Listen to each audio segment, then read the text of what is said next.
Where'd you get your hat from? Hat. Banter. When it comes to travel vlogging, there's usually two types of content. There's lifestyle porn, and then there's lifestyle porn that's slightly informative. You know the usual stuff. Look at me, I'm on the beach. The drone shots, the same monotonous, uplifting EDM type music. People smiling and swirling around. You know, going to food markets and eating a kebab stick and going, oh my god, the flavour. It's all a bit same. Except my travel vlogs, obviously. That is not lifestyle porn. And it's certainly not informative. But there is a whole other world of travel vlogging, a subspecies. These type of vloggers I like to call Joe and Jane average, everyday man travel vloggers. Boomer travel vloggers. You know, regular budget travel vloggers. I don't even know what they're working on out there, like, but just shut up. These people don't have as many subscribers as the beautiful people of the internet that flounce around on little boats and kayak through the jungle whilst chewing on some exotic food that they pretend they like. No, these people are like more like you and me, but a lot older. You can separate these people into a couple of categories. There's the ones I like to call the expat boomer vloggers, usually older men that are you know, living it up in their retirement or semi-retirement, mainly in Thailand and so forth, eating pie and chips in the sun, going, look at the birds. And then you got what I'd like to call well, sex tourists. I mean, I ain't got no problem with no sex tourists, but it does take a certain type of person to put it out there on the internet that they are making this entertaining content that is also informative, but it's informative on stuff that regular guys like. Booze and birds. There's a YouTube legend. We do not know his face, but we know his voice. And he probably has some of the best channel art you've ever seen. This man is called Dead Farang. I stumbled across him many years ago, and I find the man fascinating.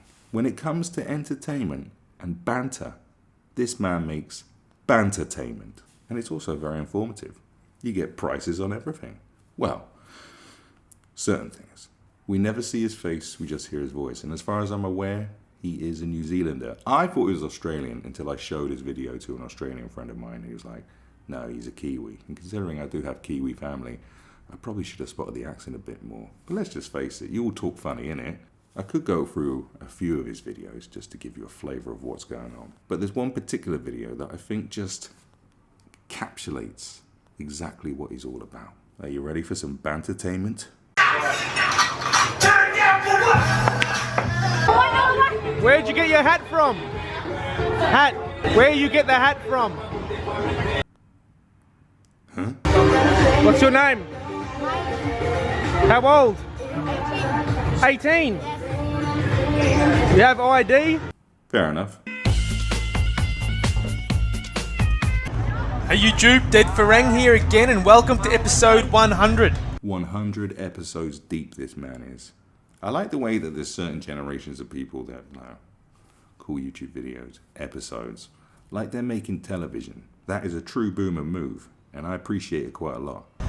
As the Dead Farang YouTube channel started in Pattaya, Thailand, and now I'm making this video from Sihanoukville, Cambodia, I thought I would show you the closest thing to Pattaya that's in Sihanoukville. Well, of course he would have started his career in Pattaya. Where else? So apparently Sihanoukville is the closest thing to Pattaya that Cambodia has to offer.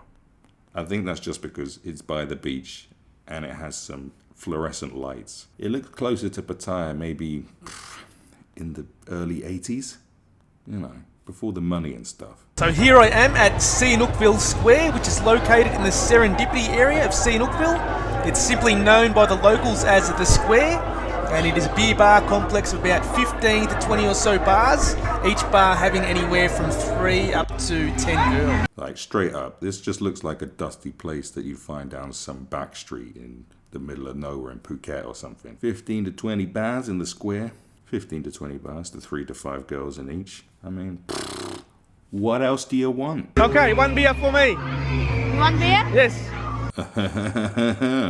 There is a bar fine system, and from all my inquiries it was $15 US before midnight and $10 thereafter. You see, informative and entertaining.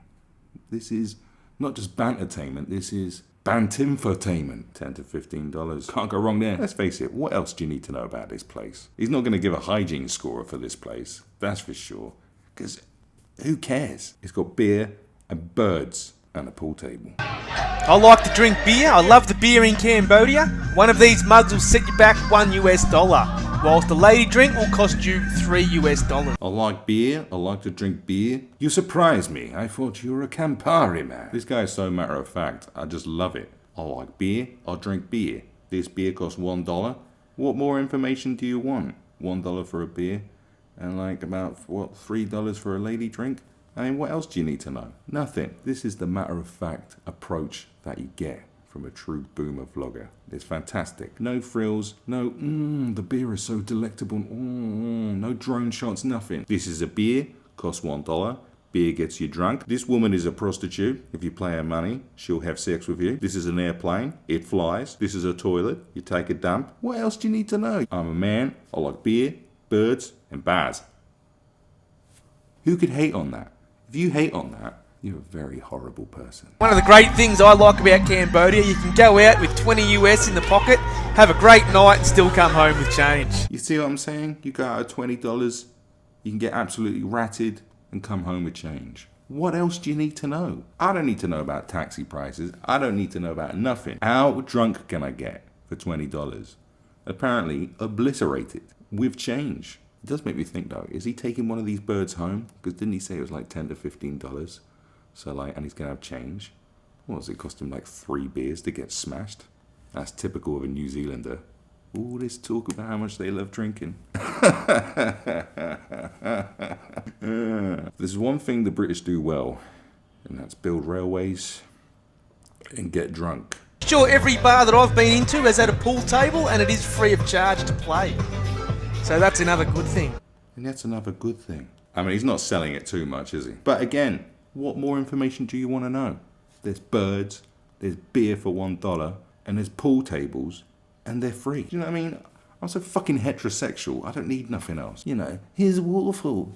Look at this beautiful palace. These are some of the local people. This ethnic group makes this wonderful salad using the leaves of the... I don't care. Oh, booze, birds, and a pool table.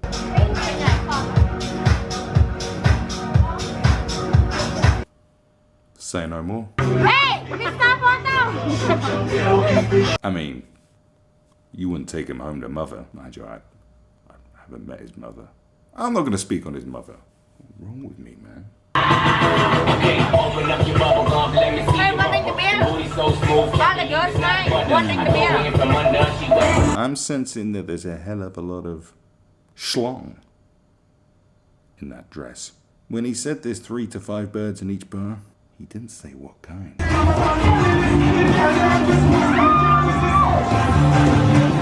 Case closed. If you're one of these people that's not very well informed on the world, and you're wanting to know, hey, what do the ladyboys look like? Like that. If you still can't tell by the big hands and the parallel parking skills, the one way you can always tell is that they will dance around like that. That is the only way a ladyboy knows how to dance. It's like, I am super feminine. Have you seen how feminine I am? Look at me. It's the telltale sign. So remember that, in case you're not into that kind of thing. And if you are into that kind of thing, and you're trying to spot one, oh, there you go. Basically, for the next like 3 minutes or so, it's just footage of what's going on. It's not terribly entertaining. Here's a speeded up version.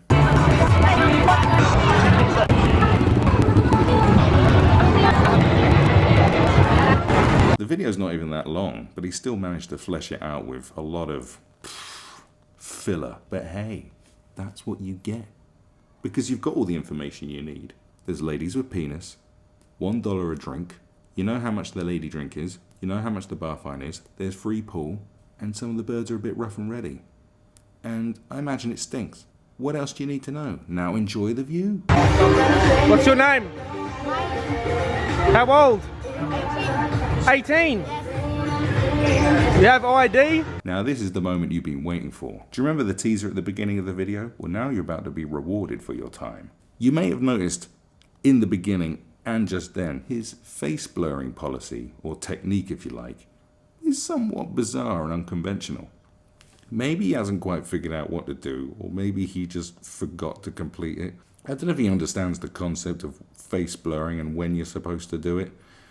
Or maybe he thinks if he just reveals a little bit of the face, you'll just forget it, as if we can't, pause shit. That's his face blurring technique. The best way to describe it is pointless. So as you can see, this girl does look very young. I did question her age. I didn't believe her when she said she was 18. So I made her There she is. producer ID card in exchange for a lady drink. So I did buy her a lady drink so I could get her on film once I was assured she was 18. There you go. Once he was assured she was 18, problem solved. But that's as far as it went. Plus, I want to use her as an example to discuss a very important matter. That's right. Not only do you get the essential information that you need to know, beer and pool tables and women, now you're about to get an important message and possibly a deep dive into the terrifying world of child sex trafficking that is a plague to this planet. An issue that is not talked about enough by the mainstream media at all. The fact that millions and millions of children go missing each year, and a lot of them end up into child sex trafficking rings.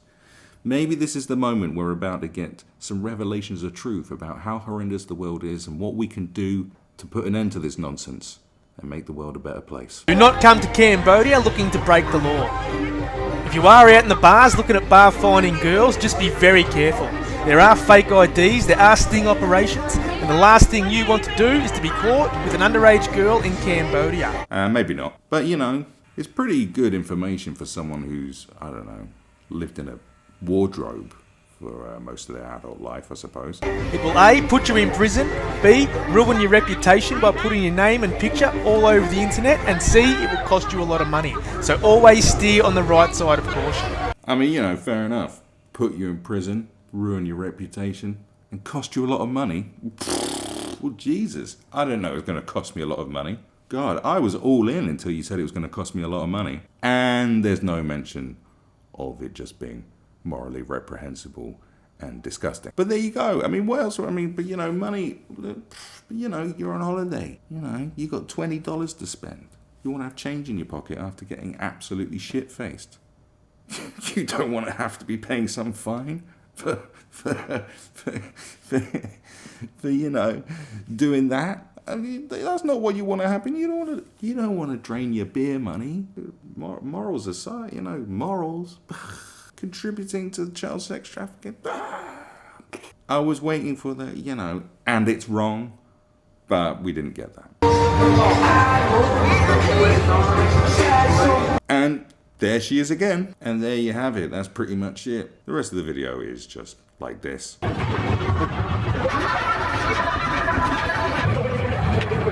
That's it. What else do you need to know? Do you see what I'm saying? It just gets straight to the point. None of these pointless drone shots. No, musical interludes where people are standing looking at the beach and flouncing around going, oh, look at my life. My life's better than yours. Kill yourself. You get all the information you need, a bit of banter, and a convoluted moral message. That's what I want. That's what I expect from travel vloggers. This is the way it should be. This is earthy. This is just simple. It's bread and butter. It's bread and butter. It's it's the wheel. It spins. What else do you need from this? This is fantastic. A true legend. Never forget the legend. Go check out his other content. It is just as informative and bantanimous as the rest of it. It's Bantertainment. Banter-infotainment. Infotainment banterentum. Banter. It's just fucking great, isn't it? If you thought that was great, this is great too. Well, you know what to do. Go to the website. You won't get any tips on, how to not get yourself thrown in prison. Because, I don't know, I just expect people to have a bit more common sense to come to my website. If you don't, I can't really help you. I'm sorry. I'll send you a postcard in prison. Peace. Wow, episode 100. It's been a long time in the making. Big thank you to anyone that's ever watched any one of my videos.